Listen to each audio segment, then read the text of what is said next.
intern now.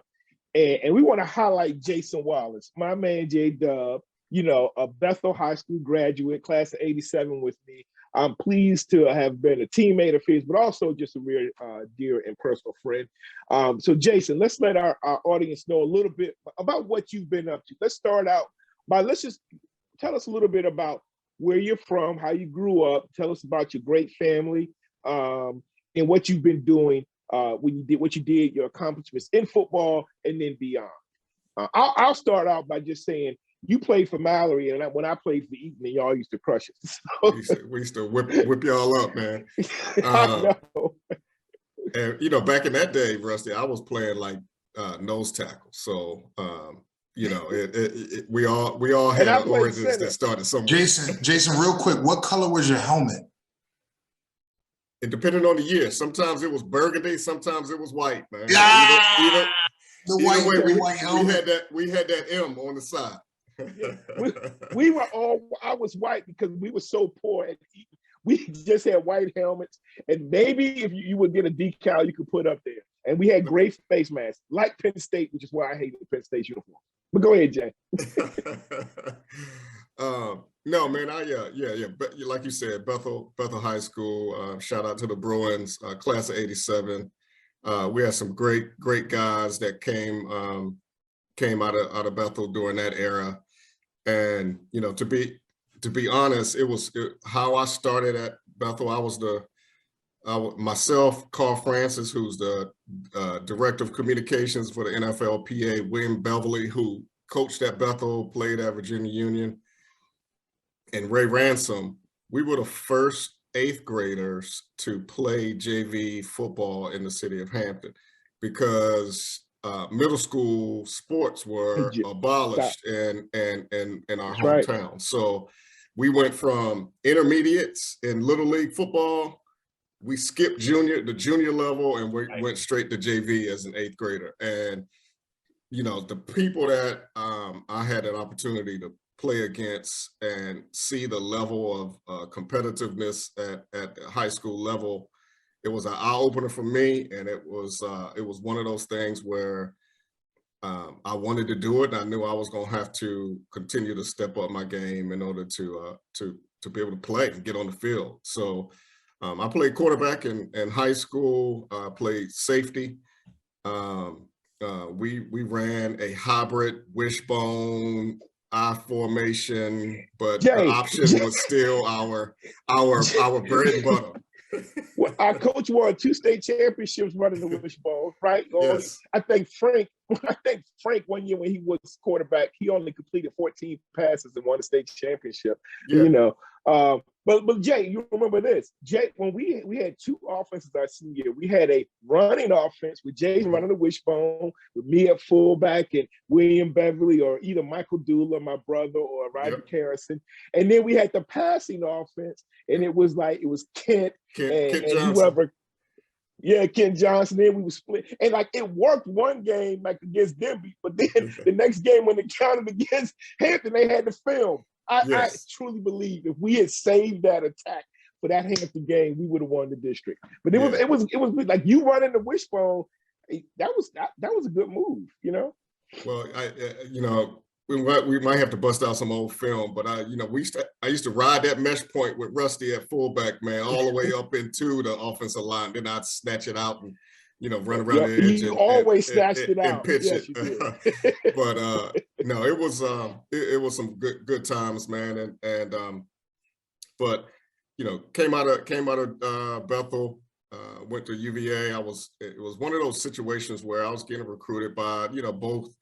At that time, some Division I, Division II schools, 1AA, and it was really the family atmosphere at UVA that won me over, especially from guys that I respected and played against in high school that were in the Peninsula District, like Ray Savage, like Sean Moore. Those guys, man, really made me feel welcome and want to be a Cavalier. So I signed on with Virginia.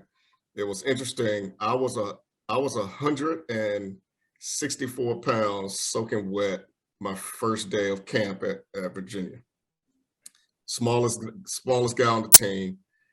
And when that first day of practice, they put everybody on the depth chart up on the board, and it was 12 corners in camp, and I was 12th.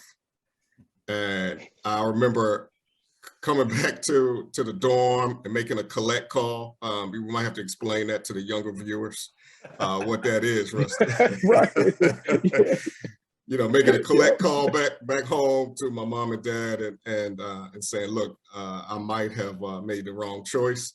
I should have probably gone to JMU, but you know, I busted my tail, man. We had an All-American wide receiver on our team named John Ford, who ran a 4.4, 4.3, 40. He was 6'2", 215, just a chiseled, prototypical wide receiver, all ACC, All-American.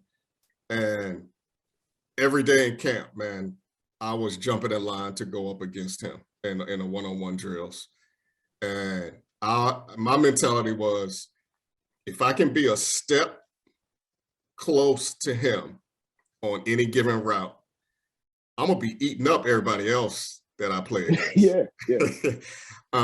So he was the measure for me, man. And you know, I just worked hard. By the time camp rolled around and they posted the travel team for my first game as a freshman was against Georgia down in Athens. Wow. In between the hedges, and they posted the travel team, and I was on there, and I was shocked. I bumped all the way up. I made it all the way up to second team, you know, in front of a lot of seniors and juniors, and we went down there to Georgia, man, and that's when they had at running back, they had Lars Tate, they had Rodney Hampton, I think. Rodney Hampton. I mean, they had some horses, man, and sitting on the sideline for that game was an eye opener, because it was like, man, this is at a whole different level right here. And but then I was supposed to, you know, it was a weird situation because I was second on the depth chart, but every time, you know, Keith McMeans from Virginia Beach, from Kempsville, yeah. I was behind him. He played strong side corner, wide side corner. I was second on the depth chart behind him. But every chance that normally the second team guy was supposed to go in the game, he, you know, Coach Welsh, Coach Spaziani, who was my defensive back coach, would always go to the guy who was third or fourth in the depth chart, who were seniors, and they would play. And then it just got to the point where it was like the eighth or ninth game of the season. We were playing Carolina. Hold on, Jason. Jason, I was getting ready to say, it was that I was there. With I went to see you, but Jason Wallace, Jonathan Morgan, and Reggie, and I was at that game. I just want to say, I was like, is Jay getting in the game? Yeah. Go ahead. And you know who was on the other side was Creighton Intermediate and Carl Watts was playing for North Carolina. That's right. And Doxy Jordan was a freshman. Doxy Jordan. And Dwight Hoyer, all of them were on that squad. So That's right. This was a big game for us, and you know, Keith McMeans ended up getting hurt. And I'll never forget, Coach Welsh came running through all of the players, and it was like, you know, put Wallace in. And I went out there, I was so scared, man, I couldn't even button my chin strap. I remember we were sitting there like, couldn't even button my chin strap. I went out there, man, and they threw a out on me to the wide side, and I missed the tackle. Dude ran down the sideline for a 60-something yard touchdown. Wow. It was like my third or fourth play in the game. And it was interesting as I'm running off the field. Creighton Comenius, who y'all have had on this show, ran up to me, and he grabbed my face mask and told me to get my you know what, head up and ball and come out here and ball. And that woke me up. That woke me up, and ended up having a great rest of that game. And at the end of the game, it was a 4th down play, and they tried to throw a deep ball on me because we were up, and they were trying to drive down the field and come back. And I broke up the pass, and we kneeled on the ball and won the game. And from there, that's how my career started. And it was a blessing. The spring during spring ball, I then had the opportunity to really play. I was going in there with a lot of confidence. I had busted my butt in the off-season workouts. I had gotten bigger. I had gotten stronger, and I put a performance on out there that made the coaches have a decision to make. And what they ended up doing was, now Keith McMeans had 11 interceptions that year. Was an All-American. Right. American. I remember that. Great player. And I beat him out in the spring. And they ended up moving Keith to free safety. Safety. And for the next 3 years, that was how we rolled. Keith was at free safety. I was at strong side corner. Tony Covington was at the weak side corner. And the three of us played like 30-something games together. And so the chemistry was crazy. We played off of each other. We vibed off of each other. And, I was blessed enough to, lead the team in interceptions the next year, my sophomore year. And then tied with Keith my junior year, and led the team my senior year. So I ended up being second team All-ACC, and was returning punts my senior year. So, and I ended up having excellent job returning punts. Yeah, had a couple of touchdowns. We had the big 80-yard, 79-yard return against Clemson that put us in a position to score 2 plays later, and we allowed us to beat Clemson for the first time in the school history. So had a couple of signature games and signature performances. And but all in all, man, it was just a tremendous brotherhood that we had on that team. The guys that were, some highly recruited, some not, but we all, man, just pushed each other and made each other better. And we were great friends off the field too, and we all still are. We all text each other 3-4 times a week, even today. So, but it was a blessing, man. I came from an athletic family. My dad and both my dad's brothers played football in college. My dad played at North Carolina Central. He is in the Hall of Fame. He got inducted into the Sports Hall of Fame at North Carolina Central. One of his brothers played at Virginia State. Another brother has played at Maryland Eastern Shore, and he was he played football and played tennis. And then I had 2 brothers. My older brother, as I mentioned earlier, played football at the Naval Academy. Had a great career. Was honorable mention All-American as a kick returner his senior year. And then my younger brother played at Duke. So just shout out to mom and dad, man, for having 3 boys. 3 African-American boys and 3 African-American young men that graduated from 3 of the great schools in the country. So, from there, I had the opportunity to, go play pro football and sign with the Indianapolis Colts as a free agent coming out of Virginia.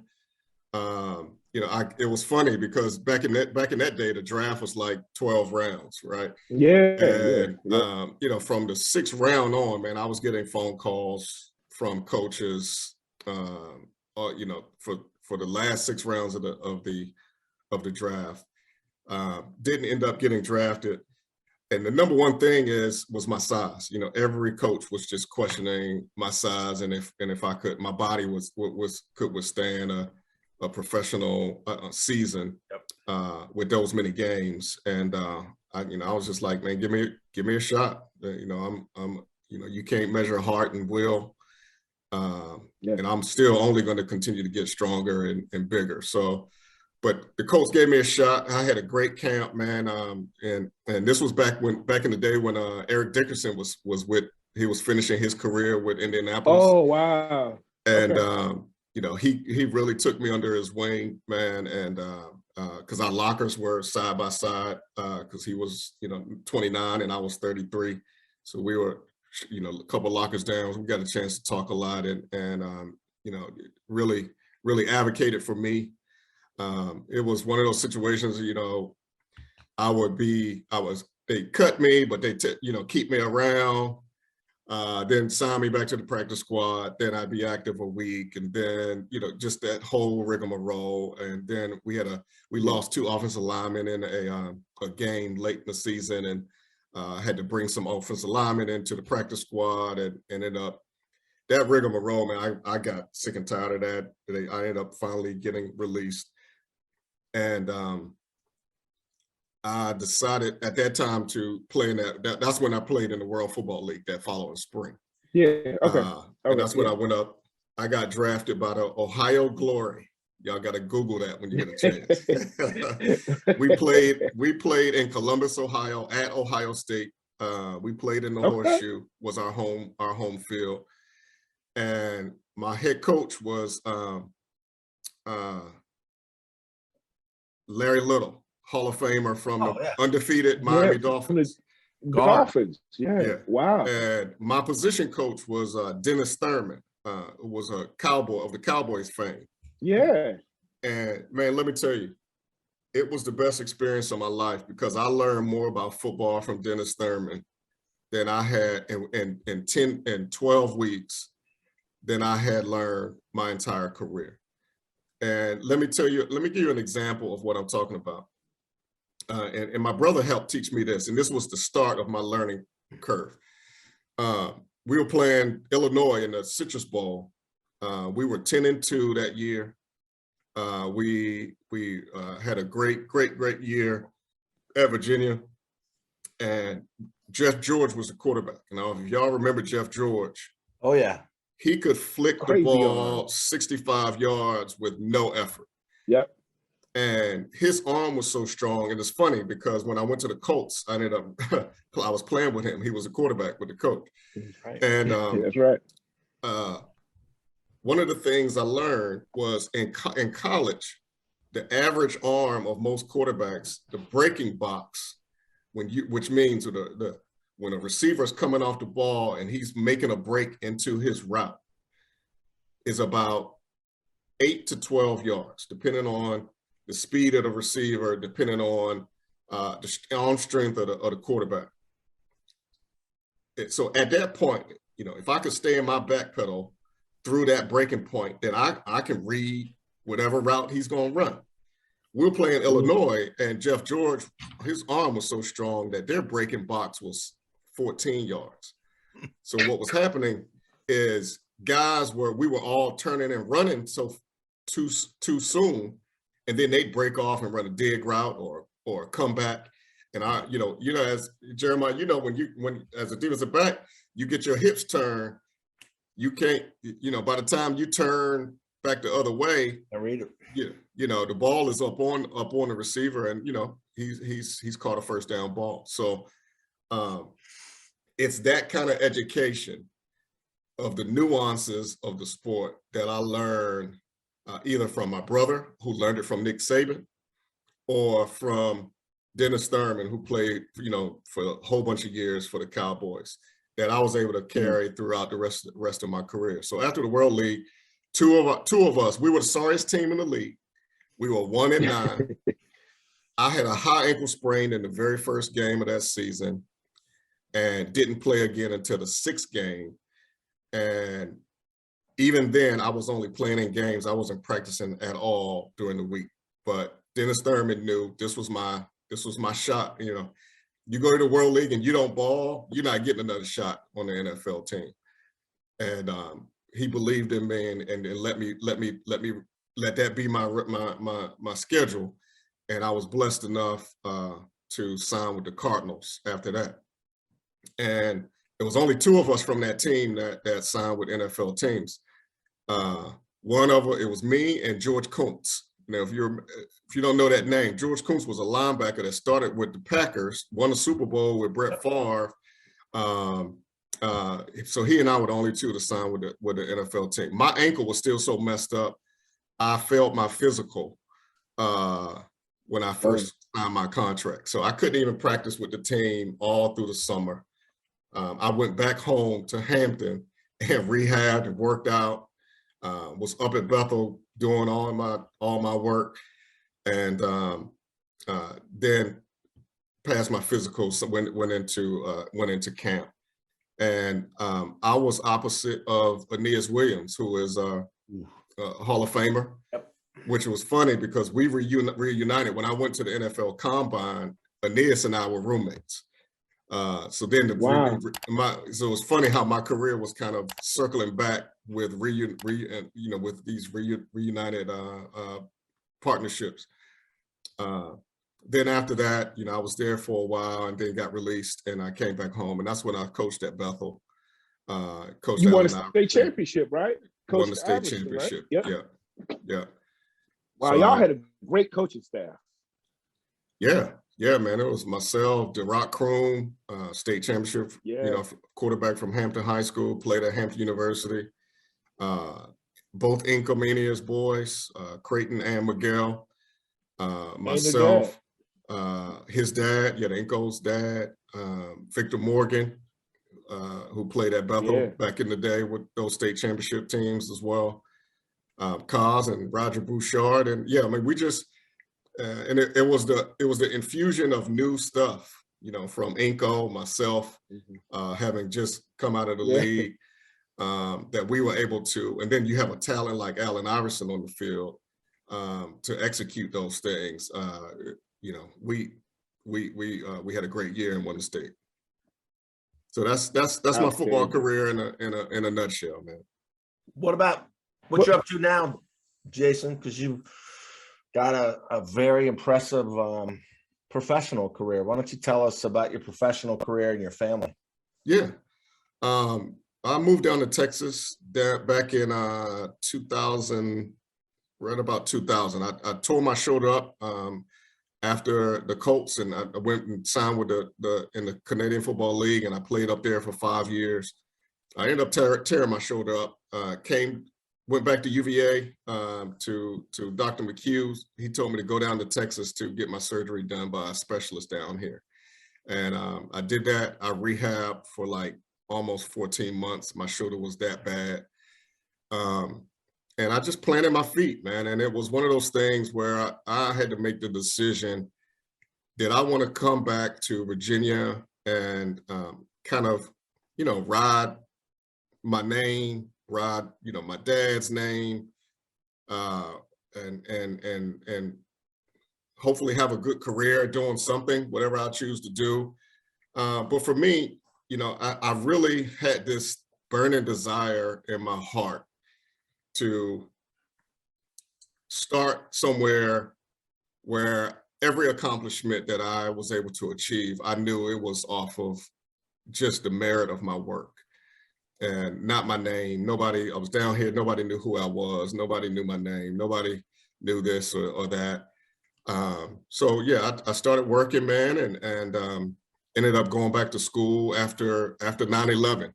I tried to, when everything crashed, and I was trying to figure out, okay, what is in the next 20 years? What is the field that is going to be recession-proof? And it was healthcare. So I went back to school. I got my MBA with a concentration in healthcare administration, and I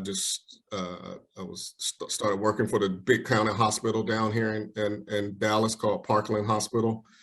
Then moved to a children's medical center, and then did some consulting work around the country, and then was blessed enough to be hired as the chief operating officer at this company called HHM Health, which is a federally qualified health center, meaning we are situated in a part of Dallas where it's just like it's a healthcare desert. So it's a lot of uninsured people Right. And that's our main population. That's our main target population that we serve, is those who don't have insurance, and refugees that are first coming into this country. So we see about 20,000 different unique patients, resulting in about over 55,000 visits a year.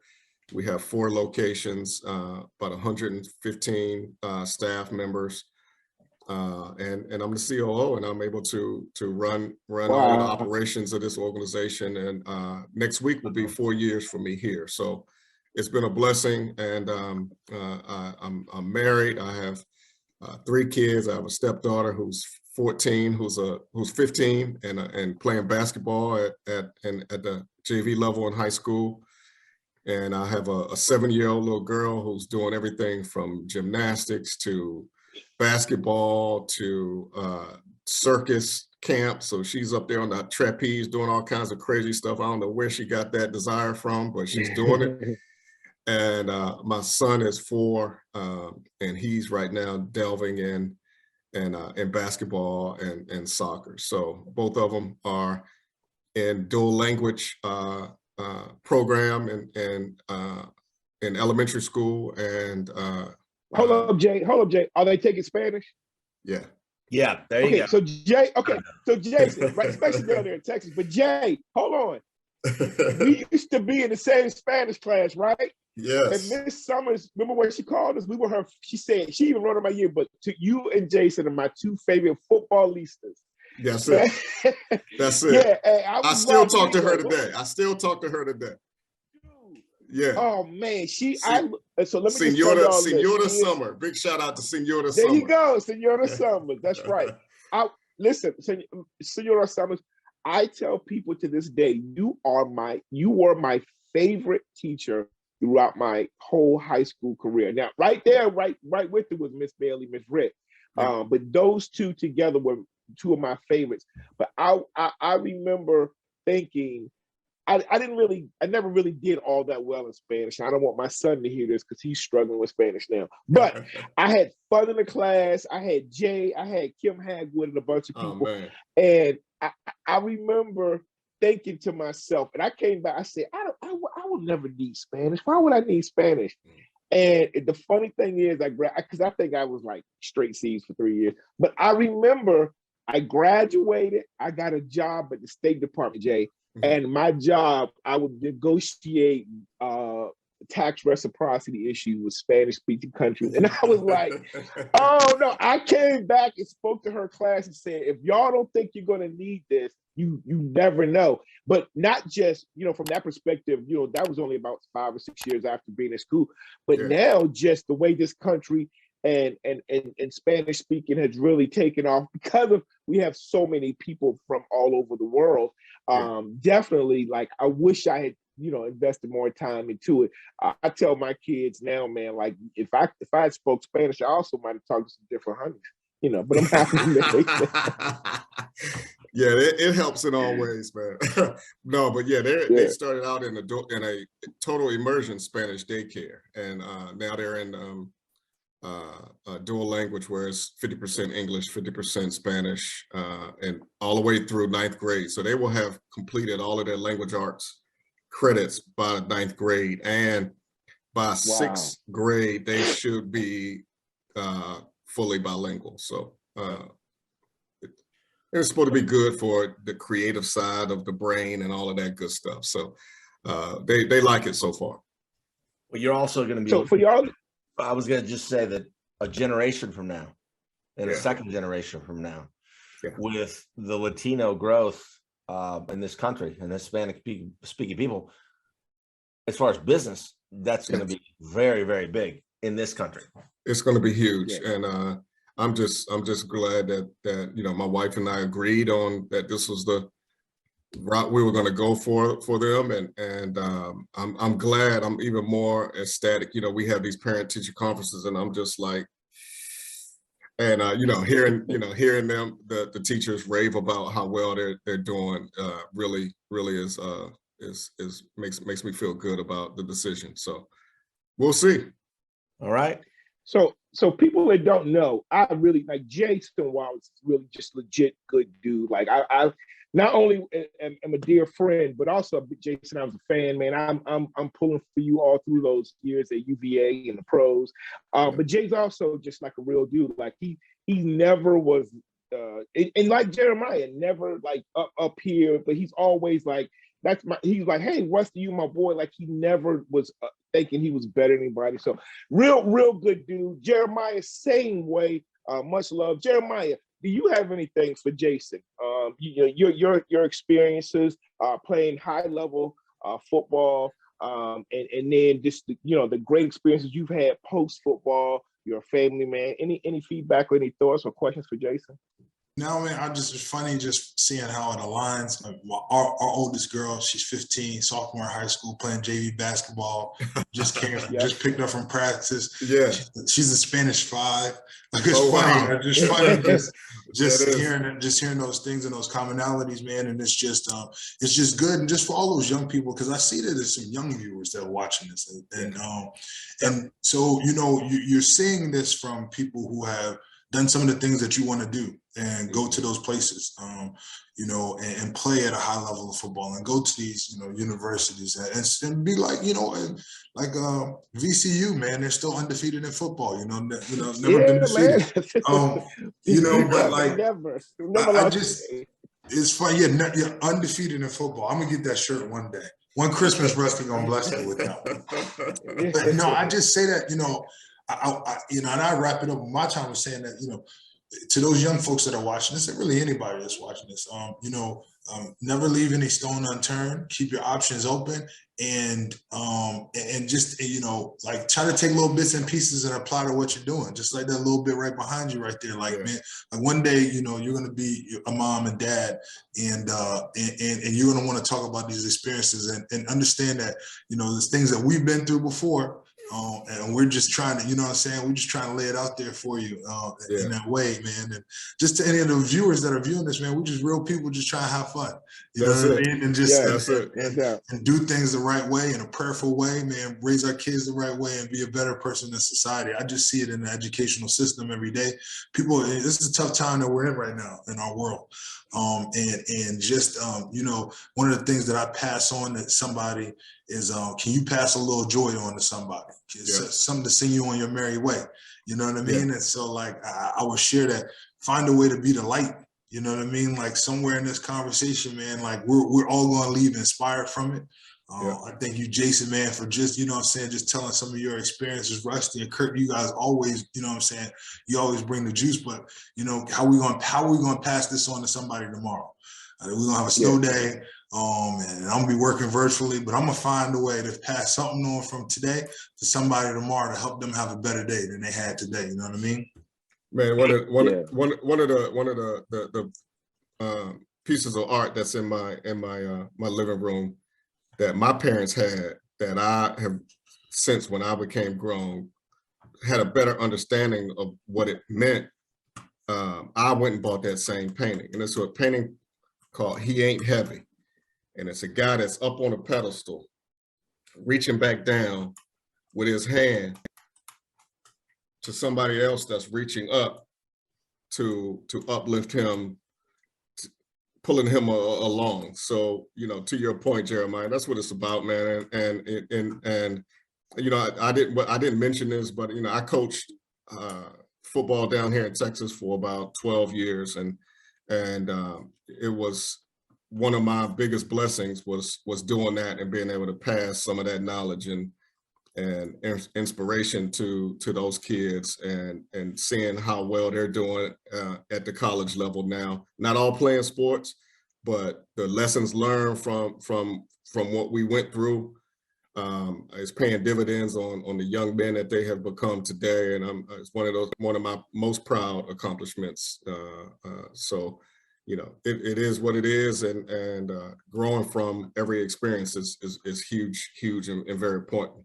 One of the things, Rusty, if I can, man, just real quick, one of the things I will mention in terms of things that I'm proud of, my senior year, we had at the all sports banquet, I got the John O'Cree Memorial Trophy, which is for that athlete that exhibits the highest levels of leadership and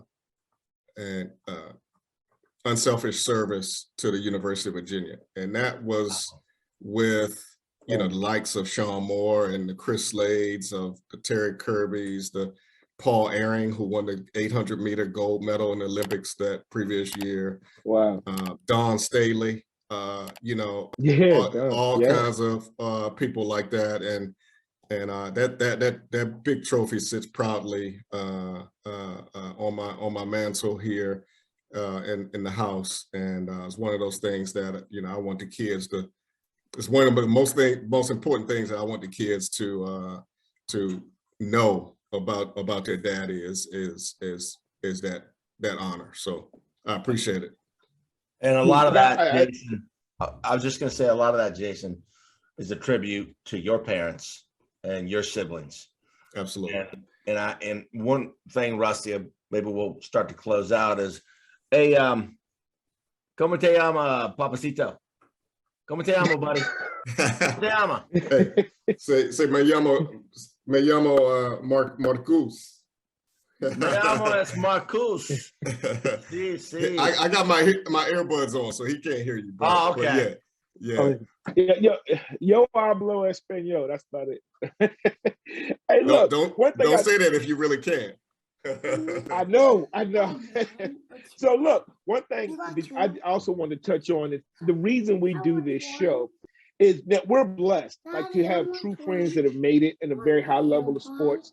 Knowing you two guys, Kirk on his show, The Kirk Effect, has a lot of former Phoebus fandoms and guys. But we do this because everybody's not going to make it to the pros. Everybody's not going to make it to the league. But we also had Randy Pearson on here, who played at Virginia Union, and we've had a number of people that sports was just a connector, right. And so what sports meant to me was I got to actually be a close personal friend with Jason Wallace. Before I ever played football, we played basketball together with Mallory, under Coach Elrod. And I will say, the things that are important to me is I learned from sports was, teamwork, but I developed real close friends. But also I learned a lot of leadership skills.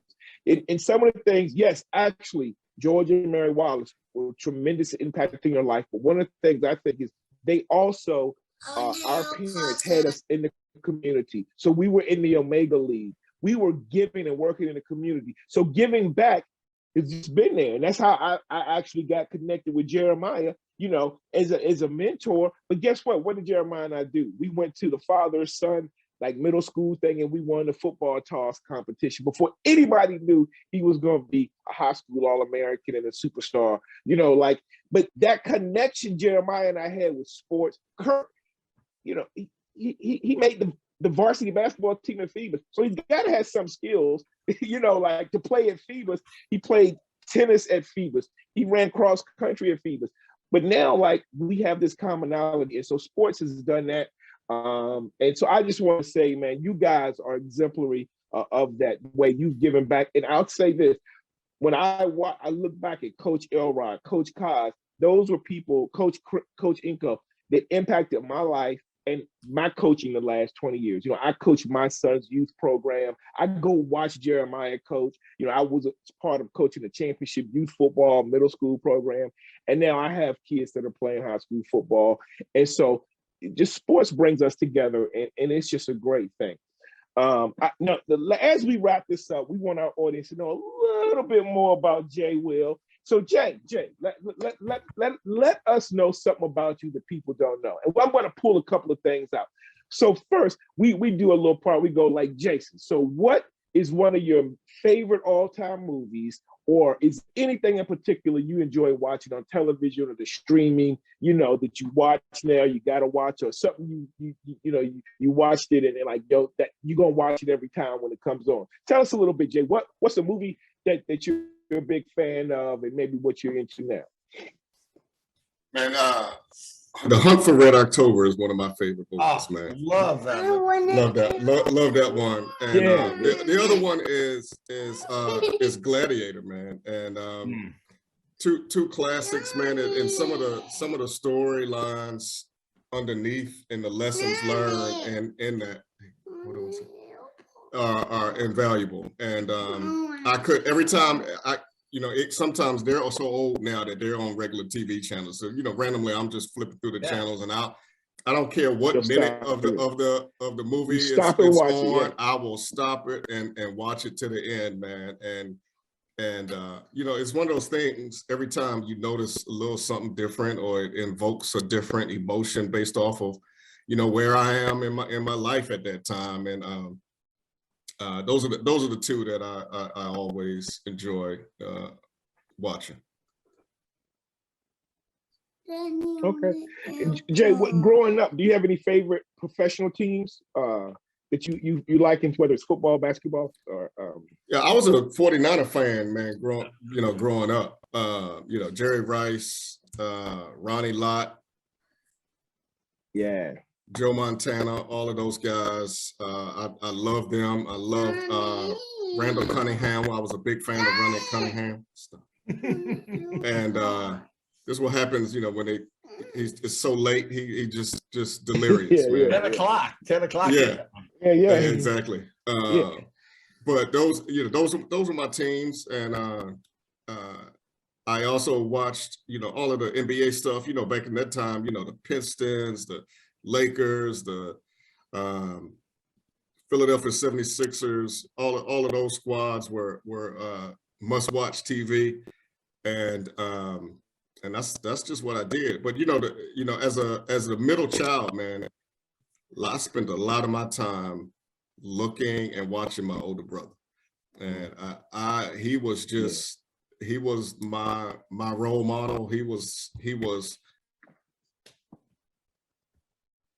far enough away from me that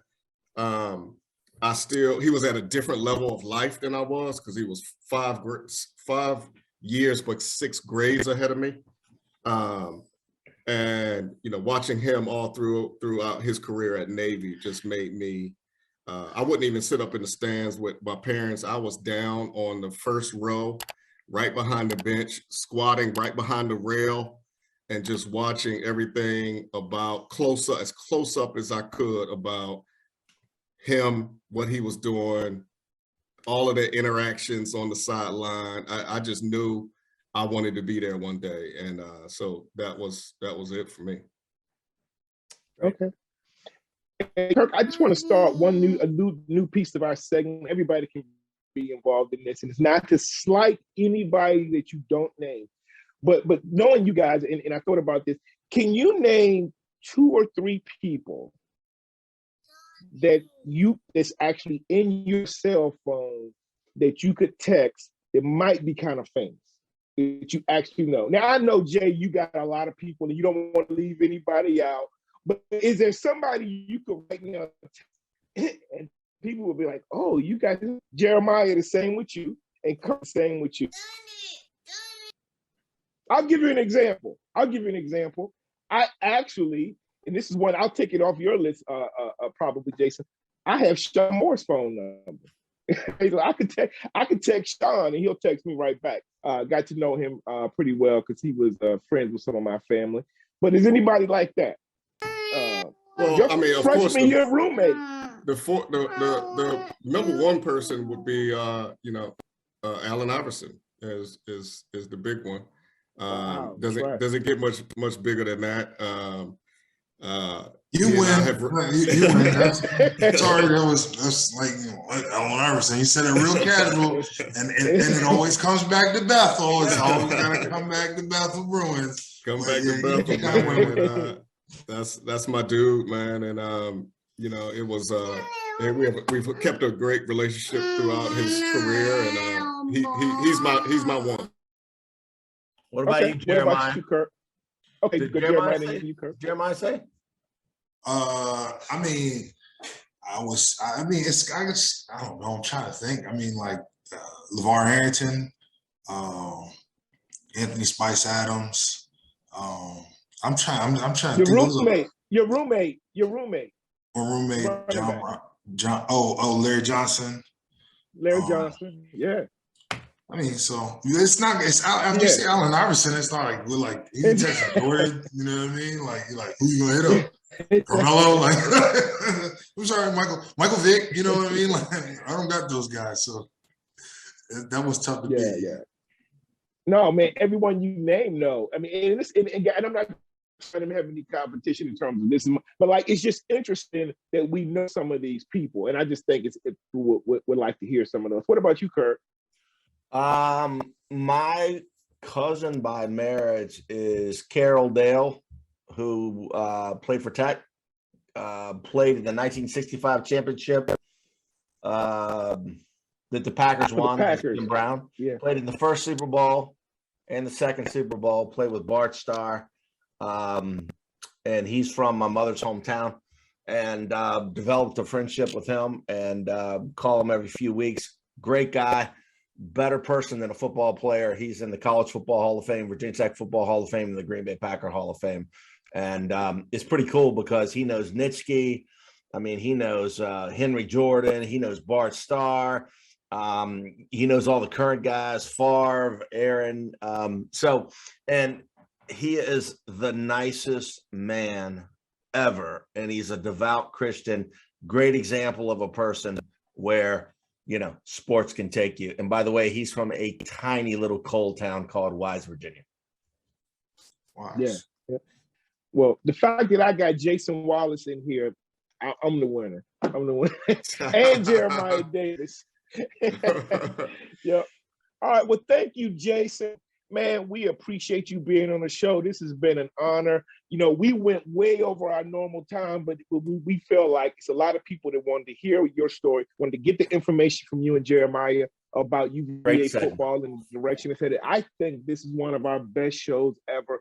In case you don't know, Jeremiah is currently a part of the episode that has the largest ratings, where we had over 1,500, almost 1,600 views. It's still getting views to this day. And so it's like Stephen A. when he has certain guests on, like he knows, like I'm gonna keep bringing these people back, and so we're gonna keep bringing Jeremiah back. Jason will bring you back later on. You get us those views, it's all good. But also, just man, I'm just glad to see you doing well, Jason.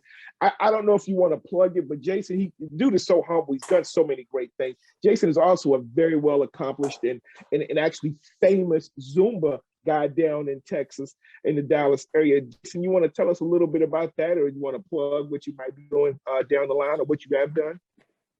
Let me tell you, when I stopped playing football, I shut it down. And all of you guys know how committed you have to be to play any sport at the highest level. And so you're working out 360 days a year, really trying to focus on your body. And when I shut it down, especially after after I had that surgery I talked about, I really shut it down. I became a couch potato.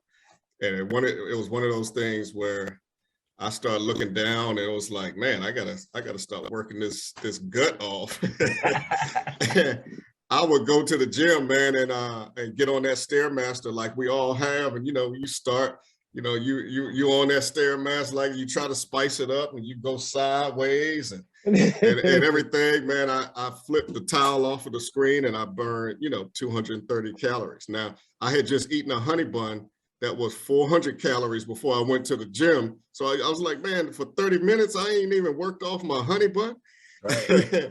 So I saw Zumba on the schedule one time, man. I just decided to go in there and try it, and absolutely hated it. And I said, but you know what? I'm you know how we are as athletes. I'm gonna try it 3 times, and then I'll make a business decision. And after the 3rd time, I was like, this is not me. And then it was one of those things where I was sitting on the plane beside a Zumba instructor came and sat beside me. She's the one that told me, if you don't like it, keep going until you find an instructor whose style that you do like. And I found that, and I was burning tons of calories. I was burning 750 calories in 60 minutes, and it didn't feel like I was even working out. And it just got to the point, I just continued to do that to the point where my instructor recommended that I become an instructor. And I was like, well, I never thought about doing that ever before. And I eventually did and started teaching at 24 Hour Fitness, and got to the point where I was averaging about 130 people per class. And I did that for about almost 10 years. Until the pandemic hit, when all of the clubs shut down. And I had also opened up my own fitness studio. I become a certified personal trainer on top of that. And it was, for me, like Jeremiah mentioned, man, it was all about figuring out a way to impact people's lives in a positive way. And fitness was one of those ways where I could do that. It was a blessing. Forged new relationships that are real deep, lasting relationships for me, and impacted people in ways that I never even thought that I could. So all at the same time, while getting paid to stay in shape. I was like, okay, this is a win-win all the way around. So yeah, it's something I appreciate doing. I never thought that I would do, but it's one of those things where you continue to push yourself to new levels past what you think are those glass ceilings that you run up against, and you do it to the best of your ability. And I'm gonna try to be the best at it. If I'm gonna try it, I'm gonna try to be the best at it. And it's been a blessing to get to the level that I've gotten to. I have a YouTube channel that's getting people from all around the world are following, and go ahead and plug it, Jay. What is it? Yeah, what is it? Yeah, it's called Zumba Somos, and Zumba SOMOS is what it's called, and it means 2 words. One word, all one word. Okay, we'll make sure we get it right. Okay. Which we're going to reverse post it on the show. Yeah. Okay. In reverse, in Spanish, it means we are Zumba, but it didn't sound like to say Somos Zumba, so we said Zumba Somos. So. And it's one of the things I love about it is the cross ethnic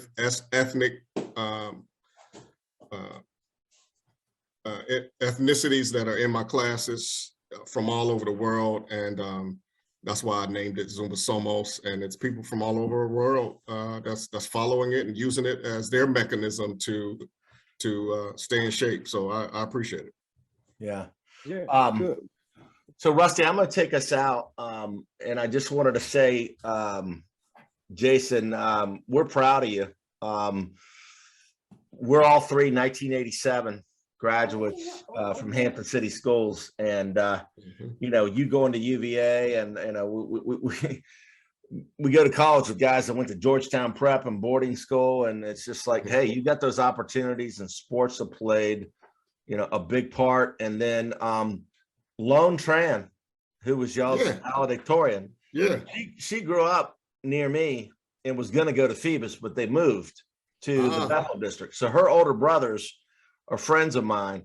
And by the way, Rusty, her kids went to Stonebridge, my old house. She lived right around. Oh, really? She's living.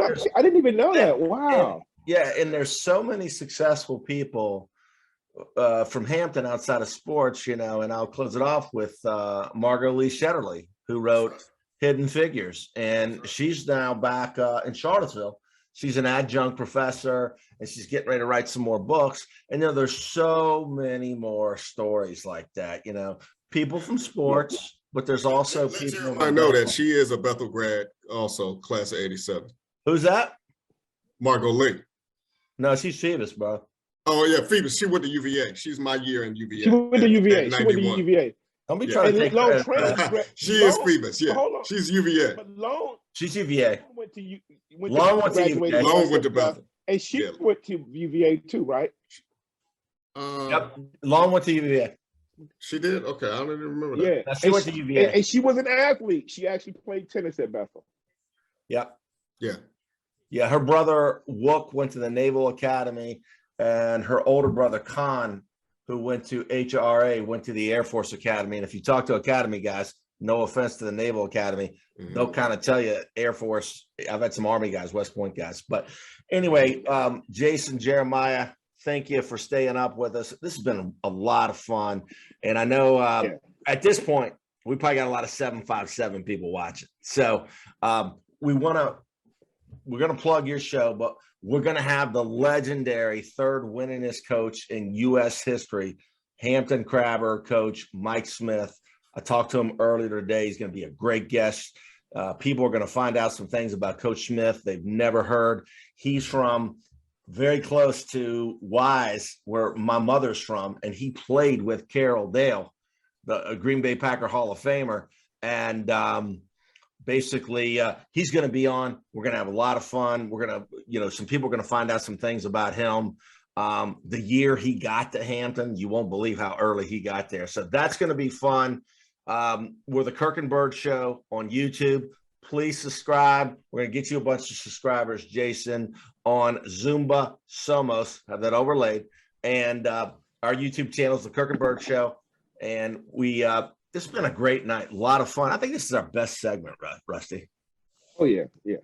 No doubt. 2 stars. 2 stars. Great talking to you guys. I appreciate it. Like I said, it's an honor to be on with you guys. Y'all done a lot of great work. Continue to do that and uplifting people and for sports in Virginia, not just sports, but just life in Virginia, success in Virginia. Because I'm a proud. I've been living in Texas for 20 years. I always still tell people I'm a Virginian. So that's right. Yep. All right, gentlemen. Well, good stuff. Everybody have a good night. God bless. And we are going to end the Kirk and Byrd Show at 11:10 Eastern Standard Time. Everybody take care. Be safe. God bless. Thank you. God bless. Kirk and Byrd are out.